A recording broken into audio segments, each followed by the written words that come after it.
So Cyrus, king of Persia, was used as a tool or a means, as a servant of the Lord who carried out the conquest of the Holy Lands before Joshua the Messiah, which Jesus the Messiah would come to earth. Right? God incarnate. You posted quite a bit here. This is what he says up here. Me, is that good or bad? Sorry if it is, as I am a truth seeker, driven to find it. It's a passion, right? When you have that passion, you're driven by it.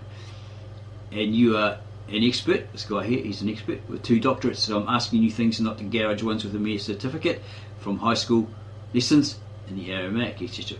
So we pose him another question, because he says he met and talked with Victor Ian Alexander and Rabbi Tobias Singer and Andrew Gabriel Roth, right? And he gives his opinions on what he thought of them. So ask him, is it possible to give me a deeper critique on what you think of Victor Ian Alexander? Is he one to be trusted, or in a land of mythos, fantasy, or something else? As a guy named Bennett on his blog has written some unusual Victor claims, and I'm trying to get Victor Ian Alexander, should be 2, not yo, give me details on if they're true, as it could change history as we've been sold it. Right? The Adolf Hitler World War II Holocaust thing, the Elephant Man, and so forth. Unfortunately, we got no reply from him on that, as he of late disappeared, or quite a year back or so, disappeared, as was hospitalised for 56 days and might have been a bit foggy in memory wise, and under an older age problem condition. Even not going to mention it because out of respect, right? Yeah. So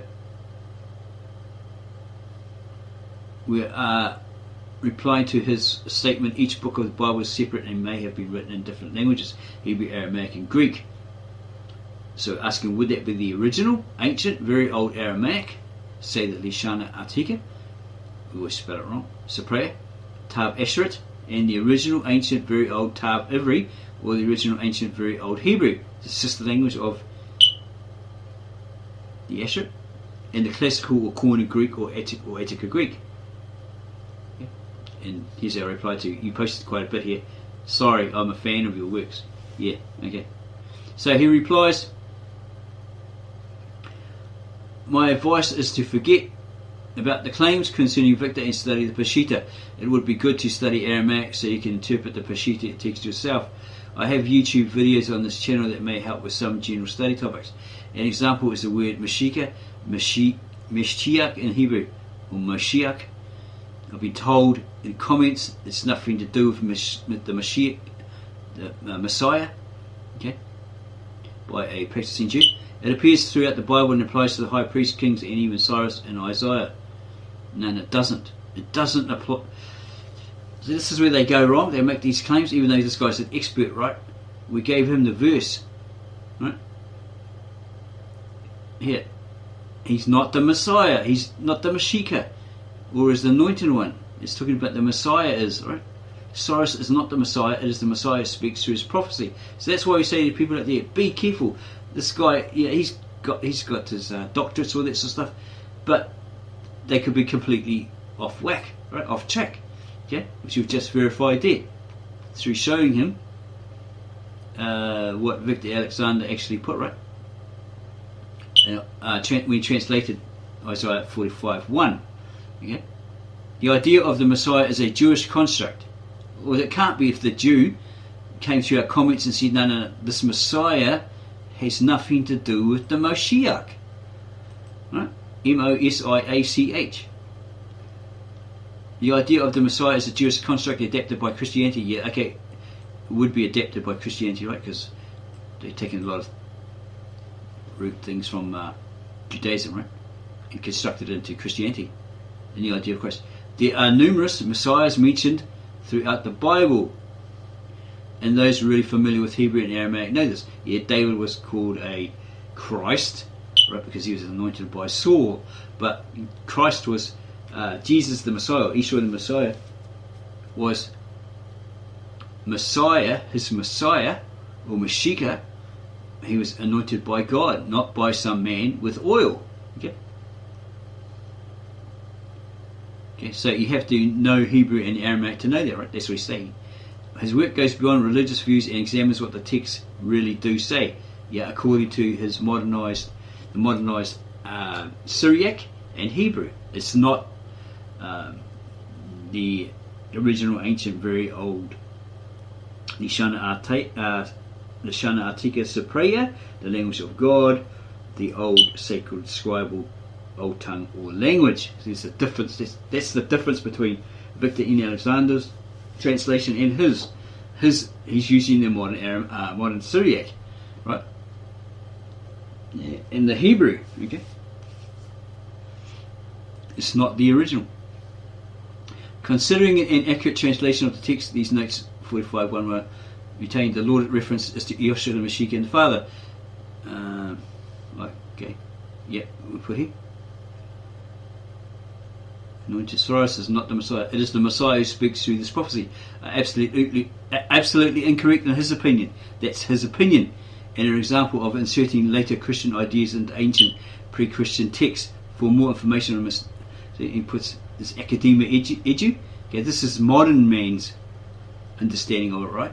Okay, so he's trying to say that he's putting that in that period, whenever Isaiah wrote those scriptures, somebody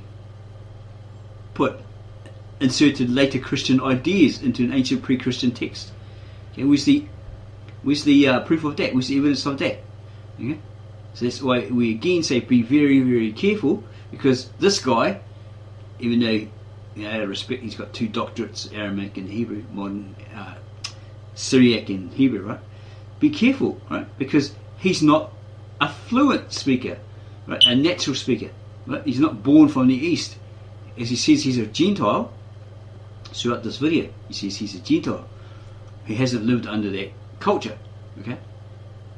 He's learned it from books and stuff when he became interested in it. Yeah. And here he says, no one has copies of the originals called autographs by scholars. His view is that the Tanakh was originally written in Hebrew, obviously. Matthew was originally in a brief Aramaic. Originally, the other Gospels may have been in Aramaic. The epistles of James, Peter, and John may have been in Aramaic. Paul's epistles may have been in Greek. There's no absolute proof for any view regarding the original text. So we have put somewhere around here, okay, an answer to it. Where is it? Around here somewhere. Okay. Let's look. Put an answer to it, right?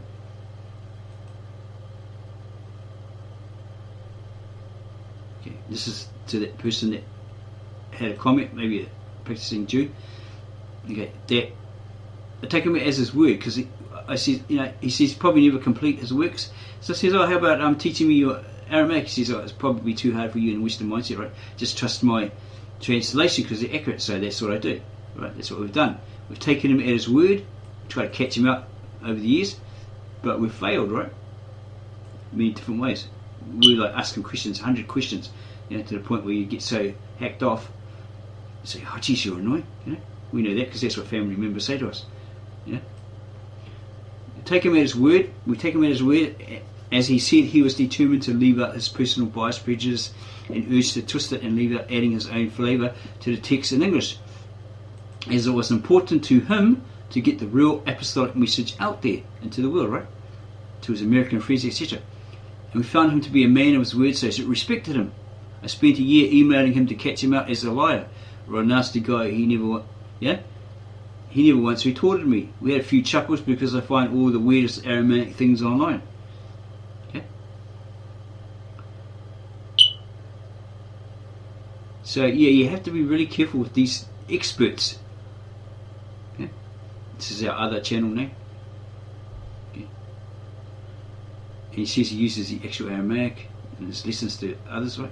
Students, all that sort of stuff.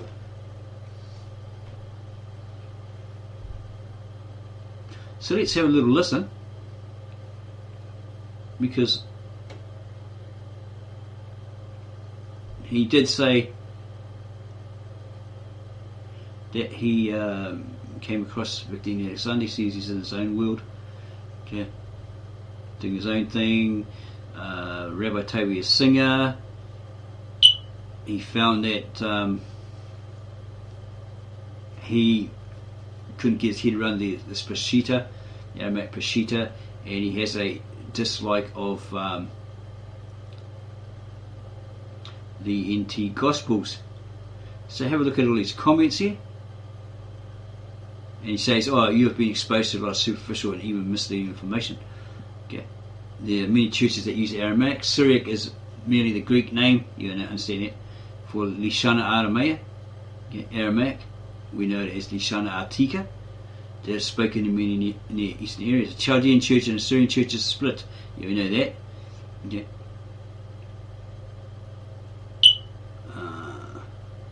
So I have to ask if Victor Alexander and Angel Gabriel Roth haven't got to that stage of asking this guy, but we will one day. But we do, as we said, we ask this guy a lot of questions. Okay, but because he's having problems, he doesn't respond, the next day like this guy. Right? He's busy doing something else. Okay. So I ask him questions because he says he would be happy to help, and he has the Italian translation or something.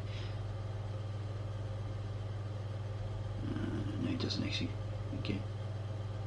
Here's the direct links to his video or something like that. Syriac, the end suffix ik is the Greek loanword, right, as is ear. So really there is no Syria, Asia, Pacific, Asiatic, Aramaic, etc. There are many churches that use Aramaic, the Syriac, not the ancient Kitab Ashrat or Tab Ashrat, or Assyrian, or the Asherite, as there really was no Assyrian Aramaic, just Assyrian as told me by a native born Assyrian, not Victor. Said used by today's Jews to be Hebrew, as the Assyrian Aramaic was a sister language. Vic translates the ancient Assyrian Aramaic because he's from Bet Nahrein.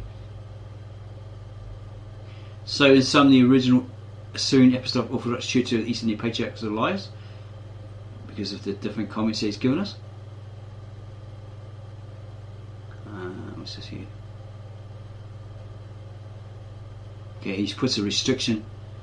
Limit your questions on this channel to specific questions about the Bible or specific questions about Aramaic. This channel is not about your version of what is or not the truth about problems with various churches and translators.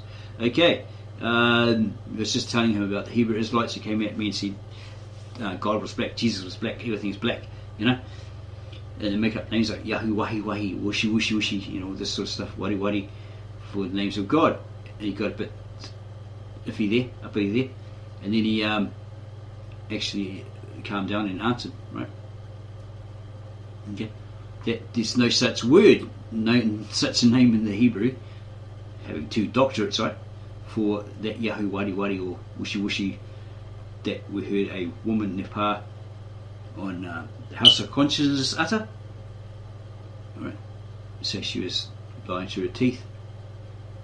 Yeah. There's plenty more here. But yeah, have a look at the comments that we put in regard to this guy. Okay. So, because we asked him, did he ever cover a study and keep notes on Vic Alexander? No, he never read it, but he had met them, all three of them, Rabbi Tobias Singer, Victor Alexander, and Andrew Gabriel Roth, and he has a video of him and Roth having a debate. Okay, here, got a question for you. It was a year ago. This was us on the other channel. Got a question for you. Do you think that the translators like Alexander or Victor Alexander, who speak the languages natively, have that natural Eastern mindset and know it better than you, even though you have perhaps Western ordered doctorates? As I noticed, many say this and that, in like Dylan Downs, he's a funny guy, covers the Lamsa, Aramaic Peshitta, all that sort of stuff. Does talk briefly on Victor Alexander, who doesn't know Aramaic fluently. He admitted it. George Simmons, who says he went to university, etc., that Alexander translated Aramaic wrong at the Lord's Prayer, and they both think they know better, etc., even better than you. And he states, it's not that simple. If the native speaker is objective and is ready to put aside biases, and if they have studied thoroughly the subject matter, then they have an advantage. Yeah, well, he put aside, he said, Victor Alexander said, he knows that the Western theologians, etc., had prejudice and bias against the Asherite, etc., as we mentioned earlier in the video. Right? And he wanted to bring the nearest English equivalent and stay as faithful to what those original manuscripts in the Aramaic actually said.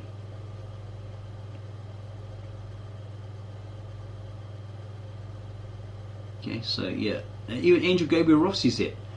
You know, he wanted a biased, prejudice-free translation of the Eastern Syriac Peshitta.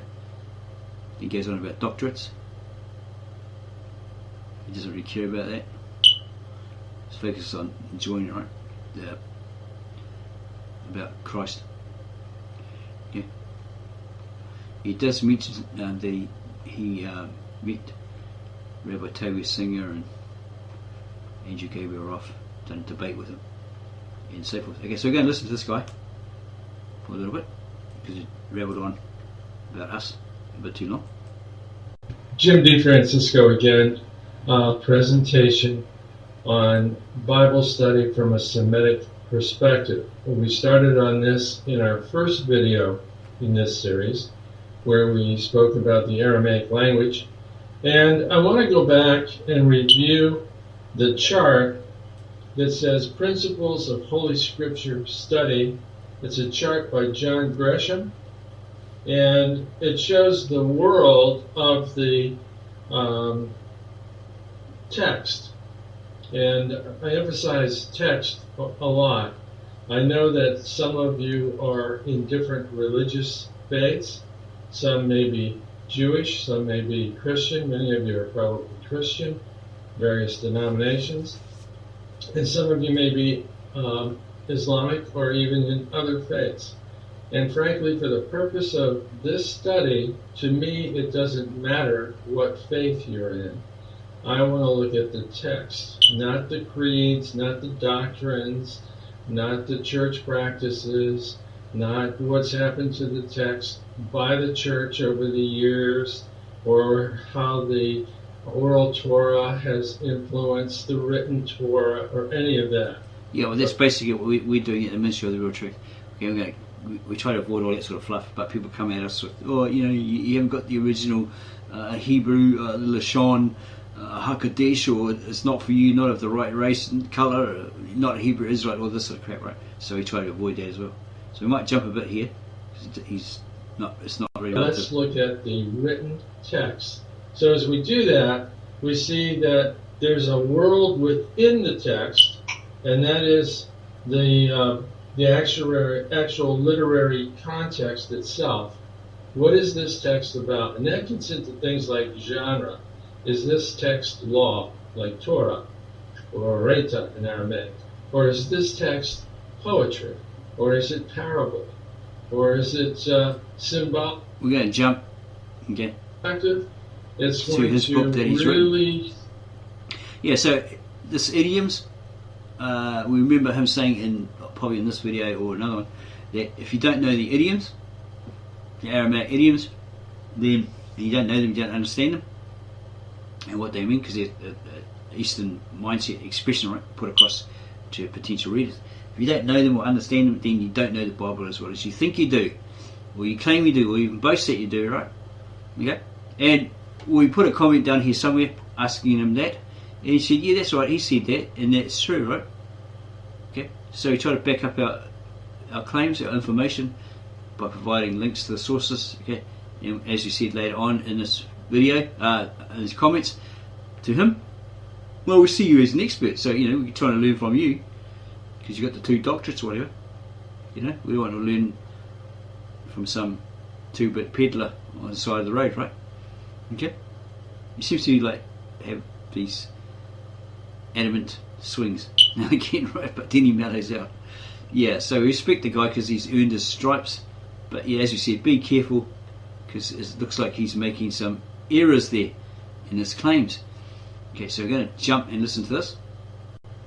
Be very difficult to make any sense out of it, and people will either try to force it to agree with the Synoptic Gospels, or they will try to deny that it has any value at all.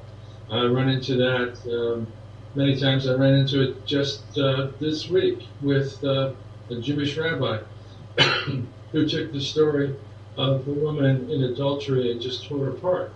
And the same thing with other aspects of that book. It's written on a level totally different than the Synoptic Gospels, and it should not be taken historically. Now, I know to some of you that sounds like blasphemy, but check it out. So John Sanford here, he talks about idioms and how the Greek idiom, ti moi kai sol, in verse 4 of John 2, where this idiom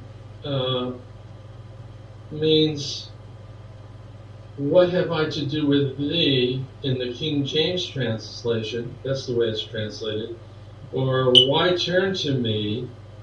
And he says it's a Semitic-based idiom common to both the Old Testament and New Testament that is used in expressions in which the desire to turn away interference from another person.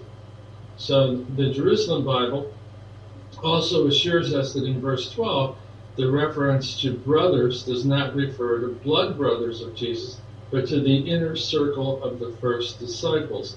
To reinforce their point, they translate the verse, after this he went down to Capernaum with his mother and the brothers. However, the King James Version and other translations say, after this he went down to Capernaum, he and his mother and his brethren and his disciples. Since the Greek refers to both brothers, adelphoi, and disciples, matitai, the Jerusalem Bible would seem to be out of line here.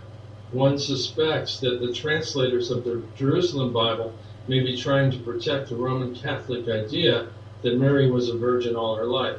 So there's an example of how Bibles are translated to fit the creeds, and that's exactly what we don't want to do. It's also an example of an idiom, and that's specifically what we're going to be covering today. Now, on the other side, to your right, we have the world beyond the text, the community. So as he stated in the video, perhaps the Jewish Publication Society are trying to protect that Roman Catholic concept that Mary was a virgin all her life. What is that meaning? What is that pertaining to, right? That they're sucking up to this supposed mother church, right? The Vatican, and their texts, their doctrines, whatever, or their belief. This being supposedly the false church of Revelations, if it's pointing to them, right? So what's going on there?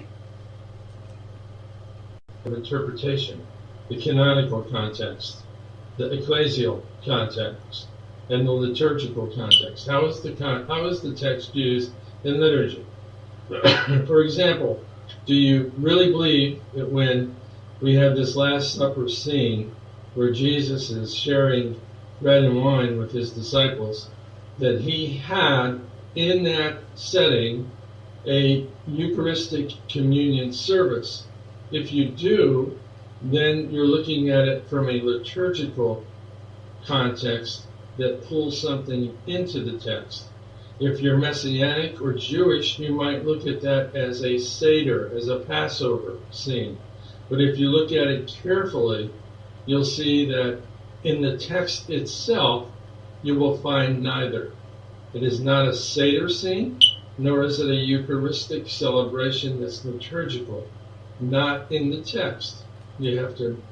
Okay, and he continues that, so we're going to jump a bit far more forward to where he's recommending something else.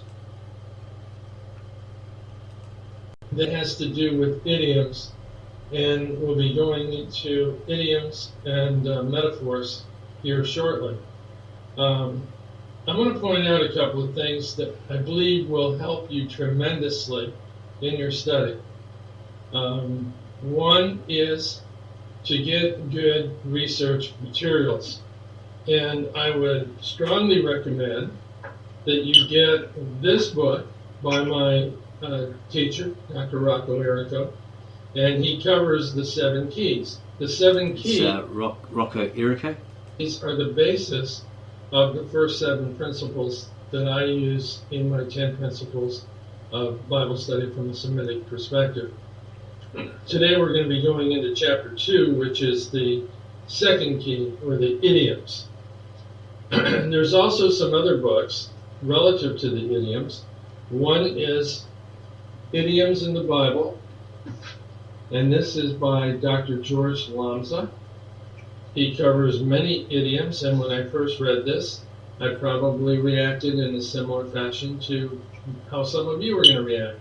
How does he know that this idiom is there? How does he know that we can safely translate these literal words idiomatically? And the answer to that question, you'll find when you study Lamson, is because he grew up in that environment. Those idioms were passed down from family to family over millennia. So he was familiar with those idioms because he grew up in that environment. Another book that is more recent that came out is called Jesus Spoke Aramaic, and this book was written by Ewan McLeod over in the United Kingdom, and he covers a lot of good background information on Aramaic in his books. He's got a lot of videos on the internet, so there's many resources that you can use. When I first got into Aramaic studies, there were limited resources, and the internet per se didn't even exist yet in terms of common usage. So you could get a number of these books. The first two, the Idioms and Let There Be Light, from Roth Foundation. That's Noohra Foundation. And Ewan's book you can get by going on JesusSpokeAramaic.com. So when you go on the internet, make sure that you're looking at good resources. If you have any questions about what is good and what isn't, write to me. And also, beware, as soon as you go back to your congregations, if they're not familiar with this, if you go back to a rabbi, the rabbi can say, this isn't even Aramaic, it doesn't sound like the Talmud, it doesn't sound like the Targums. No, it doesn't, because it's a different dialect that we're going to be talking about. What we call the New Testament is written in what scholars call Syriac. It's a form of Aramaic that was used to write the Gospels and the Epistles, and it's a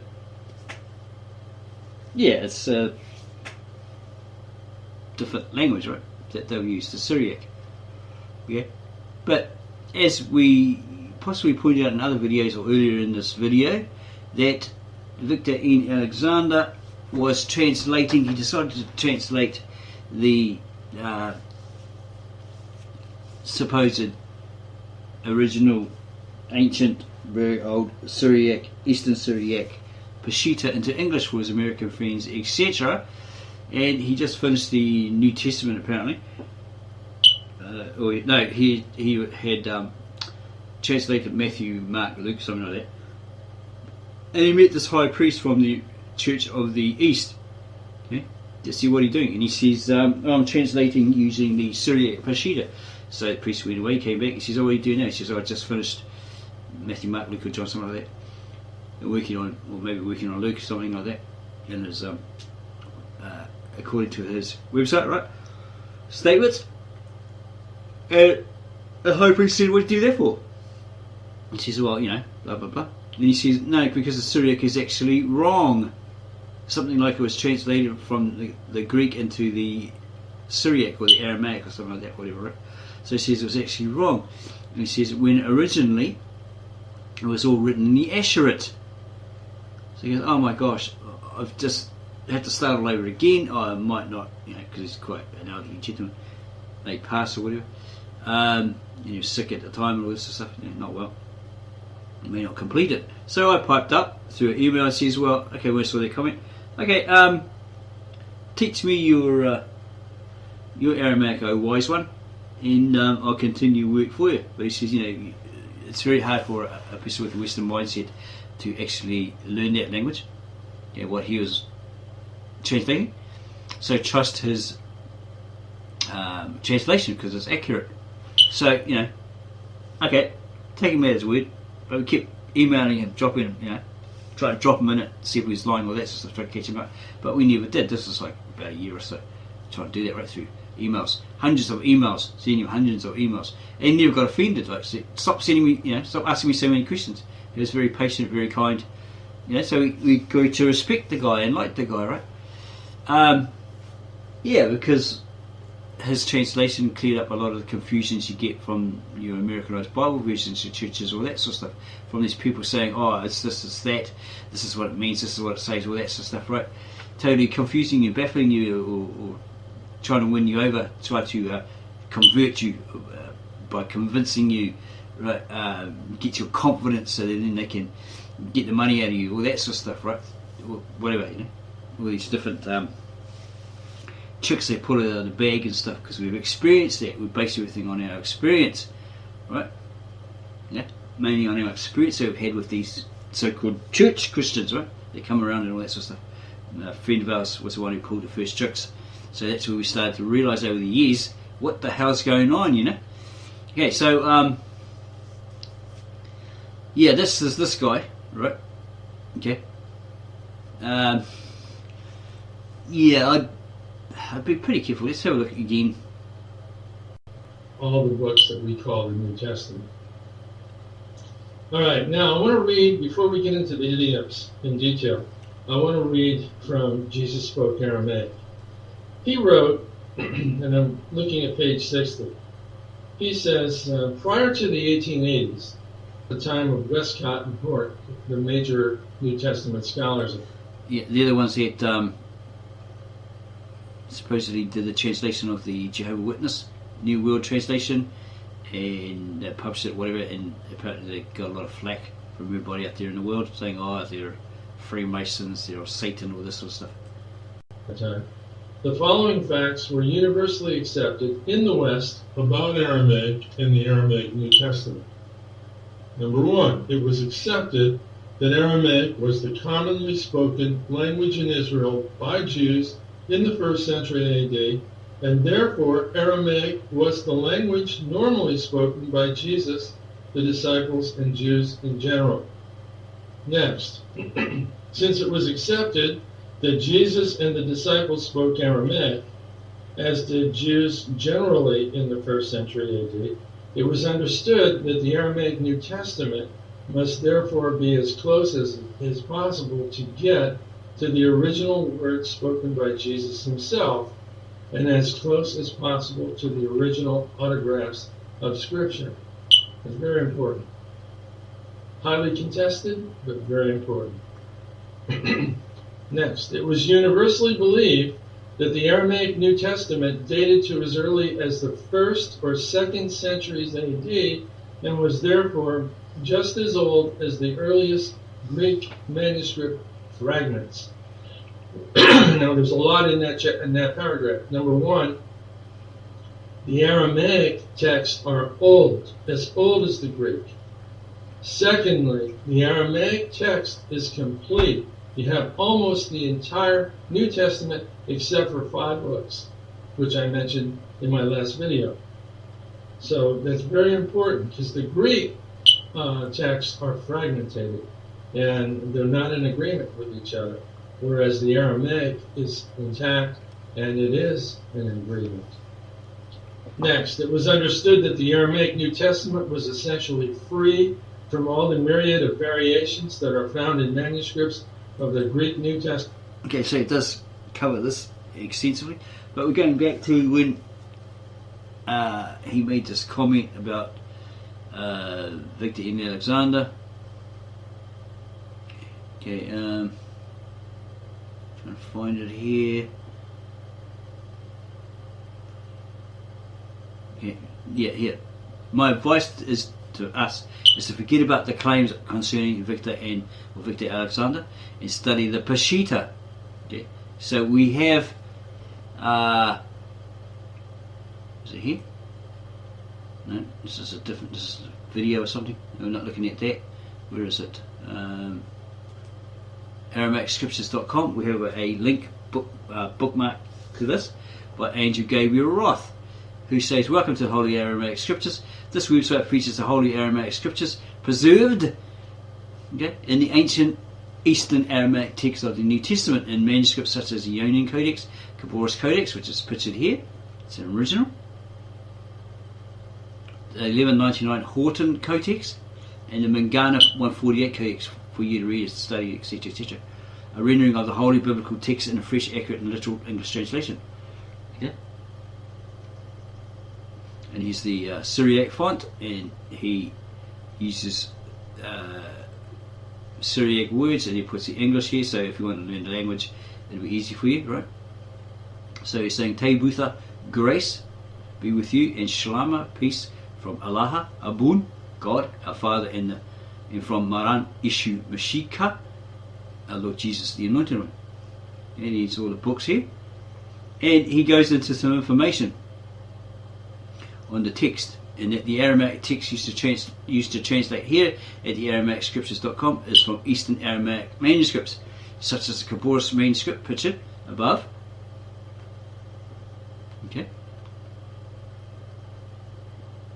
It being a handwritten Eastern Aramaic New Testament, said to have been scribed in the ancient city of Nineveh, which is thought to have taken place sometime between 800 to 1000 AD. Okay.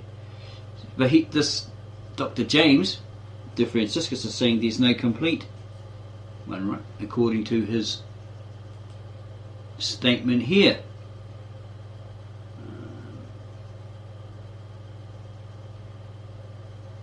No one has copies of the originals called autographs by scholars. Okay, well, they're copies, aren't they?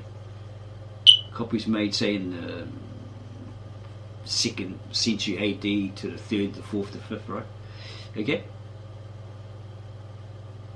What is this thing? Where is it? No, it's not it. Where are we? So what is this thing? This is not an original, according to him. Okay? No one has the original, or complete original. Okay, so wouldn't this guy here be lying? Andrew Gabriel Roth? Okay.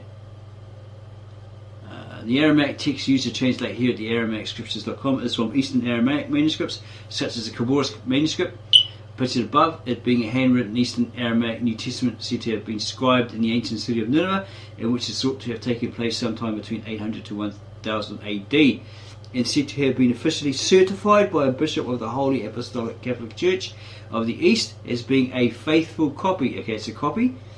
So yeah, he would be right saying they don't have the original, but it's a faithful copy of a much older Eastern Aramaic New Testament manuscript, likely scribed during the mid-5th century, which in turn likely was itself a faithful copy of the original Aramaic New Testament scriptures believed to have been produced in the ancient city of Edessa in the late 1st or early 2nd century, and that's the one we are presenting in our videos, i.e. of Victor and Alexander.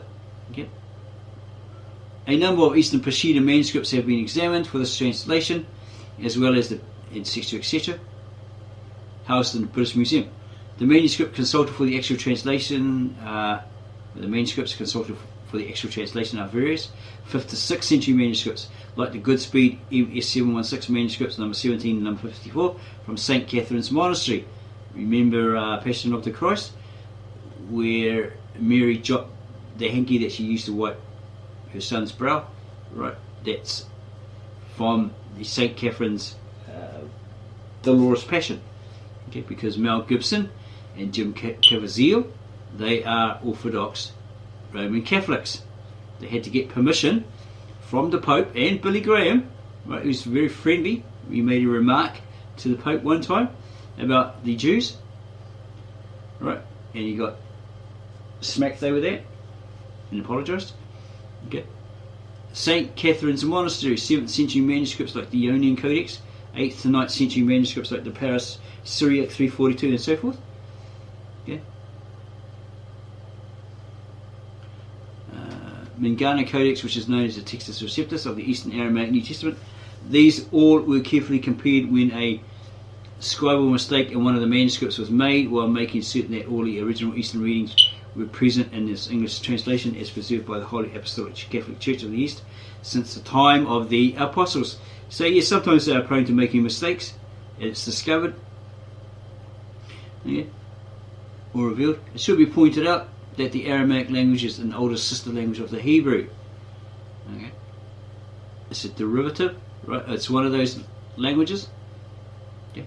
Or the Aramaic language, the Lishana Atika Cypriot of the Ketav or the Tav Eshret, right, is an older sister language of the Hebrew, the original ancient, very old Hebrew, or the Tav Ivri. Okay, that's what Victor in Alexander is saying. But this Andrew Gabriel Roth is pointing out that the Aramaic language is an older sister language of the Hebrew. So he'll be pointing out the Syriac is, right? Where we covered in the video that the high priest of this particular church, the same church, says the Syriac is wrong, because it all originally came from the Lishana Atika Cypriot of the Tav Eshret. Okay. So we pointed out the Aramaic language is an older sister language of the Hebrew, a Semitic language of the Middle Eastern region of the world, which it is very close to in its construction, alphabet, and vocabulary. So this is like, the balance shifts. One will say, oh yeah, it's Aramaic is the older sister. The Hebrew followers will say, no. Okay? And it says, which is very close to in its construction, alphabet, and vocabulary.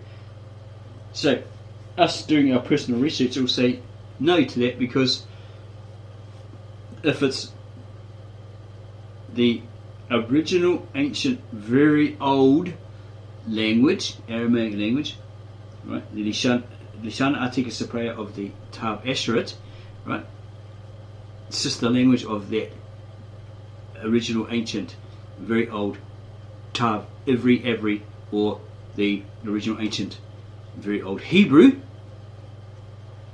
then they would have very close construction, alphabet, and vocabulary. But as we pointed out, they don't. Is the difference, right? Because one, originally they had their sister languages, right? They had the same words with the same meanings, but somewhere along the way, the Hebrew was modified. Maybe it's the Masoretes, okay, who started adding vowels and the dot system, all that sort of stuff, the nook dot, whatever you want to call it, whatever it's called, right? Which not only changed the structure of that language, but also changed the meaning of the words. And we've given this example lots of times about the word in the Brita, Yuma, which means immeasurable period, unfathomable period, eon, age, era, day with capital D, versus the Hebrew Yom, which is day, right? A literal 12-hour day, daylight, 12 hours of daylight, 12 hours of night, right? A literal day that we today understand, and a literal creation period of 6 days, and then a rest on the 7th day. Okay, so there's that vast difference here, because the words after that modification or that modernization that occurred not only changed the structure of that language, but changed the meaning of the words. So the Aramaic has these words like Yuma, the Yuma, right? The Hebrew has Yom, and they have two different meanings, right? So how could they have the same construction, right? No, they probably have the same construction, alphabet, and vocabulary, but they don't match, because that's modification, right? So the words have a different meaning, like Elohim, Elohim, versus the Hebrew Elohim, Elohim, Yom, Yuma, Yom, etc., etc. Yeah, this is what people don't understand. Yeah, please note the Aramaic text is read from right to left like the Hebrew language, okay? So that's a similarity, right?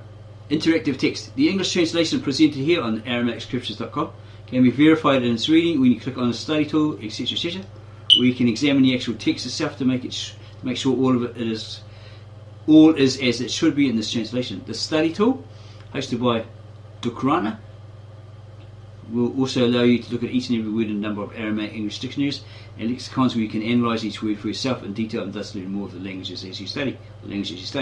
So that's what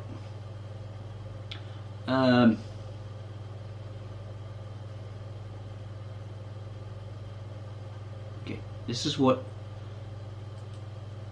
Dr. James here says as well. He suggests go to that Ducana. Okay. Look at the Ducana, etc., etc. So they're both proponents of this Aramaic Peshitta. It's Eastern Syriac Peshitta. Okay. There's more information on it. Translation, transliteration. Unlike most other English translations of the Aramaic scriptures, it was decided to make a very literal and faithful rendering into the English language, which is not only a translation of the Aramaic words into English words, which mean the same thing, but also to give the actual Aramaic words themselves in many places, as they read in the Aramaic language rendered in English letters, which is called transliterating. In this way, for persons, places, and things, which are the most often mentioned, you can become acquainted with the actual Aramaic words, the Syriac words, which are used, and also see what they mean in the bracketed portion just following the original words or phrases. These transliterated words are phonetically rendered into English characters in a simple way as it could be done. This transliteration is thus a tool to help you learn the Aramaic language as you read through it. The English transliteration you are reading here is rendered straight from the Eastern Aramaic New Testament manuscripts. No Greek or Latin sources have been used, and no Western Peshitta readings have been used. He's done basically the same thing as Victor and Alexander. He's avoided all of those, Vulgate, etc. Some Aramaic idioms are retained, while others which are not very understandable in English or which might alter the clear meaning of the text are rendered in a dynamic equivalent translation which gives the sense. Also, many other Aramaic English translations produced during the 19th to 21st centuries have been checked, consulted to see how they render the very difficult passages. Prayer for wisdom and oil, etc., etc. It is asked that anyone, blah blah blah blah. It was begun, this translation to transliteration was, if it was begun in 2010, and so forth. Okay, and got the audio and all that sort of stuff. And seeking help for someone who can actually speak that language, and so forth. Right. Keep in mind that Andrew Gabriel Roth is actually a Messianic Jew, and at times he inserts the Greek, the Hebrew, right? Like he'll have, let's see an example here. Let's go to John's Gospel. Give you an example. Go there. Let's say, so look at John 1. Here's the Syriac font. In the beginning there was the Motha. He puts the Motha, not the Mota. The Word. Okay, there's more to the Word than the Word, right? And he, the Motha, the Word, was with Allah, God, and Allah himself was the Motha, the Word. He's not saying he's the manifestation. Okay, very different from Victor Alexander's translation. Yeah, he was the manifestation, and God was the embodiment of that manifestation. Okay, you see slight differences, right? Yeah, he does sometimes refer to the Greek logos, etc. Logos is incorrect. So let's go to Mark's Gospel. Let's see if we can look at 16, something like that, to see how he translates that. 16, we'll go 15. I think it might be 1534. 1534, see if I go there. Yeah. 1534. In the bottom here. See how he translates that compared to Victor and Alexander. Yeah, and in the Afshain, the 9th hour, Yeshua cried out. So he's referring to the Hebrew here. It's not that bad. Cried out in a Ka'ala Rama, a loud voice, and said, Il, Lamana, Shapakthani, which is Allahi, Lamana, Shapakthani, my God, why have you spared me? Okay, so he's given a different rendition here, whereas Victor and Alexander's one is, wherefore have you left me, for what he's was destined to do, die on a cross, shed his blood, and it was for the remissions of sins, so man would have a way back to God, etc., etc., right? Okay? And it definitely doesn't mean, my God, why have you forsaken me? Wherefore implies that destiny, right? Wherefore have you destined me? Why have you left me to that? Yeah. Destiny. Okay. What I'm destined to do, to have done, right? So there's differences there.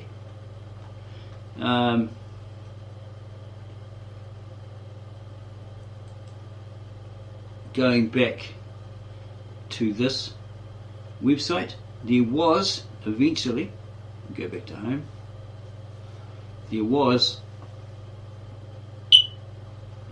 a statement, he's taking it out, okay, where it said, a quote from the once head patriarch of the Church of the East, Isai Shamoun, that the manuscripts given to this particular Church of the East from Thomas, or the disciples, from the blessed hands of the disciples, were hidden and preserved, basically for 2,000 years, hidden from the Roman Catholics, Constantine, who wanted to destroy them, the then Mohammedans, Islam, etc., for over 2,000 years. Therefore they are preserved, right?